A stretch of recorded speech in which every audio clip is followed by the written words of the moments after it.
Jadi, kali ini saya akan memberikan penjelasan mengenai Big Data. Data adalah kata kunci atau menangkap frase yang digunakan untuk menggambarkan volume besar, baik data terstruktur dan tidak terstruktur, yang memiliki ukuran begitu besar, sulit untuk memproses menggunakan teknik database dan perangkat lunak tradisional. Dalam skenario yang paling enterprise di perusahaan, Big Data termasuk ke dalam volume data yang terlalu besar atau bergerak terlalu cepat atau melebihi kapasitas pengolahan data saat ini. Meskipun data masalah ini, bagaimana data yang besar memiliki potensi untuk membantu perusahaan meningkatkan operasi dan membuat lebih cepat, serta memberikan keputusan yang lebih cerdas. Sementara istilah mungkin tampak untuk referensi volume data yang tidak selalu terjadi. Ukuran Big Data terutama bila digunakan untuk vendor mungkin merujuk pada teknologi yang termasuk alat dan proses bahwa suatu organisasi membutuhkan untuk menangani sejumlah besar data dan fasilitas penyimpanan. Istilah data yang besar yakini berasal dari berhubungan dengan perusahaan. Pencarian web yang dibutuhkan untuk query agregasi yang didistribusikan dalam ukuran sangat besar pada data longgar terstruktur. Karena data yang besar membutuhkan waktu terlalu banyak dan biaya terlalu banyak uang untuk membuat ke dalam database relasional untuk analisis. Pendekatan baru untuk menyimpan dan menganalisis data telah muncul, yang kurang mengandalkan data, yang memiliki skema dan kualitas data.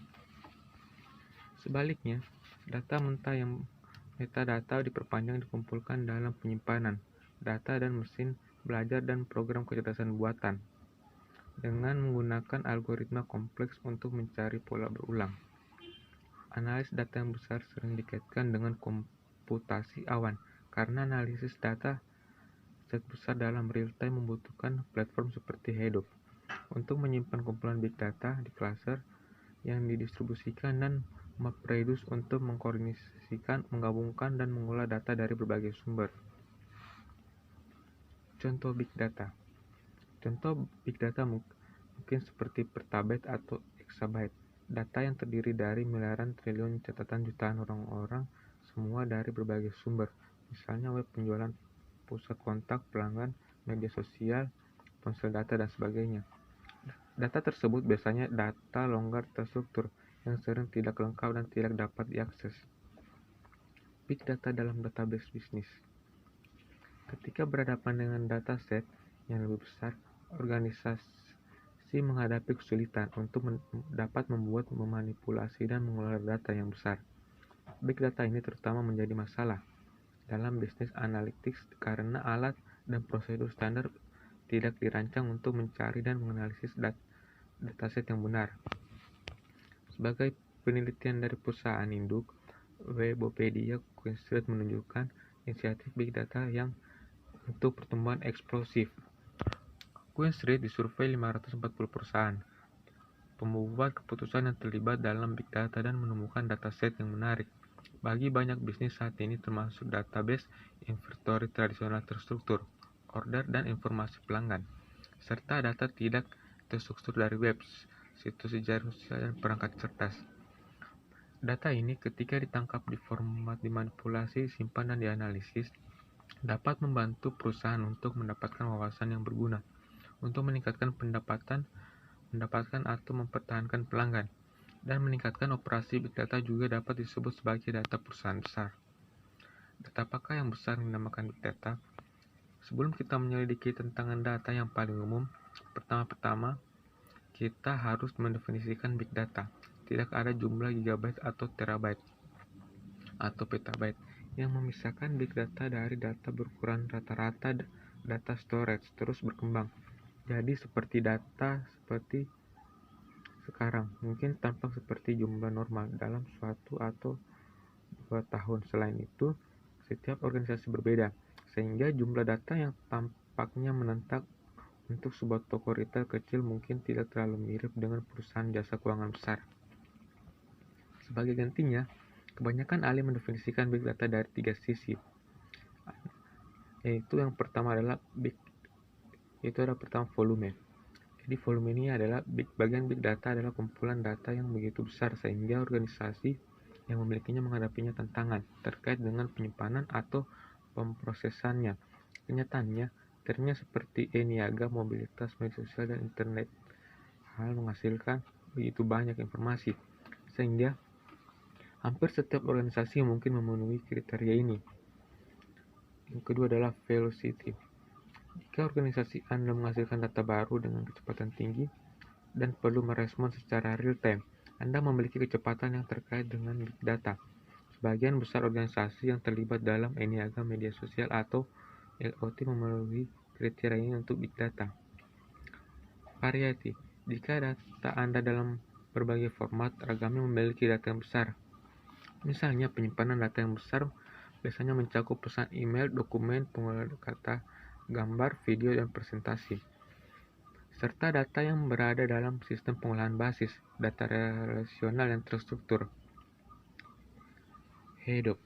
Hadoop adalah piranti lunak, garapan Apache Software Foundation yang sifatnya open source dan umum digunakan untuk menyimpan dan menangani big data yang jumlahnya yang sangat besar tanpa boros dana pun tetap efisien kinerjanya. Namun, kenapa Hadoop seperti dispesialkan?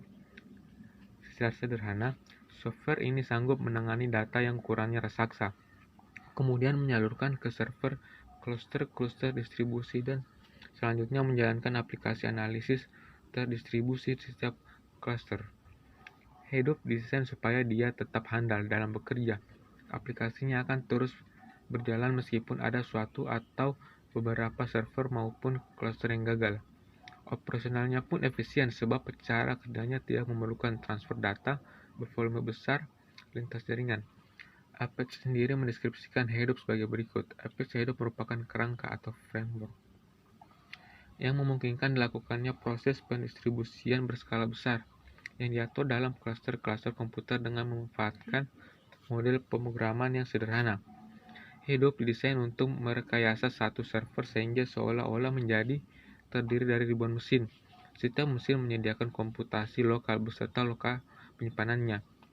Dibanding harus bergantung pada hardware dengan spesifikasi tinggi, kepustakaan Hadoop didesain untuk mendeteksi dan menangani kesalahan di layar aplikasi. Kesalahan akan menjadi tanggungan klaster bersangkutan, sehingga penanganan kegagalan pemrosesannya tidak akan mengganggu klaster lain. Kalau disimak lebih dalam, Hadoop memiliki mekanisme modular di mana Anda dapat mengganti komponen dan dalam softwarenya sesuai dengan kebutuhan. Arsitekturnya yang fleksibel ini membuatnya menjadi aplikasi yang tangguh dan efisien. Dari sisi distribusi software dan instalasi, Hadoop didistribusikan dalam dua bentuk, source dan binary. Masing-masing memiliki peruntukan yang disesuaikan dengan penggunaannya. Didistribusikan model source lebih familiar untuk penggunaannya di sistem Linux karena dari sisi CPU memiliki ragam yang lebih luas, baik dibandingkan library maupun versi kernel.